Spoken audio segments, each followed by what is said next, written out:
There's a young lady in our church right now that's really been on my heart and mind this last week. I met her about 1.5 years ago. She came up to me after a service, and she did not look good at all. Her eyes were bloodshot, her face was pale. She had black hair, and she had one pink stripe dyed in her hair. She reeked of alcohol and drugs. And she came up to me almost incoherent, just sobbing, and she began to just dump all of her baggage, all of her mess up onto me. And what I was able to get out of her was that she grew up in a preacher's home. She's a preacher's kid. And when she was 18 years old, she rebelled, moved out of their house, moved in with her boyfriend, who had never been to church in his life. And she'd been living with him for about the last 2 years. She began to feel convicted. And so she went back to her dad and asked her dad what she should do. I've never met her dad. I don't know who he is, but he recommended that she come to our church. So that was her first morning. Ironically, I was preaching on the woman at the well. She came up to me and she was just sobbing, and I didn't quite know what to say to her, and so I prayed for her. And a month later, she came up to me after the service, didn't look any better. In fact, she looked worse. And she came up to me and she said, I just wanted you to know that I've been attending here with my boyfriend. This is the first church he's ever been a part of. He doesn't believe any of this stuff, but he believes you believe it. So he'll come and sit on the back row. But he's not really willing to meet you yet. But here's the deal. About 2 weeks ago, I felt really convicted. I told him I think I need to move out of the apartment, and that just totally blindsided him.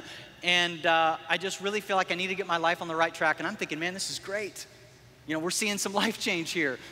And she said, but I really messed up last weekend. So what happened? I said, well, I moved out of his apartment, but I moved in with 2 other guys. And I slept with one of them. And I just told him. And he is so furious and disillusioned right now that I would get religion and then go and do this. And he's mad at you, Aaron, and he's mad at God, and he's mad at me. And I was like, in that order? Like, what did me and God have to do with this, all right? And she just began to sob. I don't know what I'm gonna do. And I'm just sitting there thinking, this is a mess. I was totally inept to deal with it. I didn't know what to do. I prayed with her. I introduced her to another lady in our church that I thought could mentor her and help her. I just thought that would be the wise thing to do at this point. And I'm just gonna be really honest with you. For about the last year, I've largely just lost touch with her. I would see her every now and then in the hallways. This last weekend at our church, I wasn't preaching, so our family just showed up and we sat on the back row to worship with our church family. It was baptism weekend. The 3rd video testimony out of the gates was this young lady. I hadn't talked to her or really seen her in a year. I really hadn't had anything really to do with her. It was our church. And on the video, she looked healthy and her eyes were clear and she was coherent. And she unpacked her story.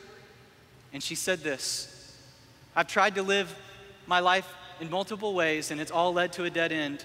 And right now, I'm ready to start living for Jesus Christ and no longer myself. And when we saw her,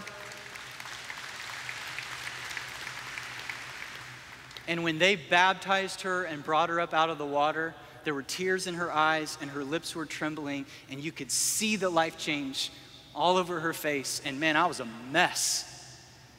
Partly celebrating, partly convicting.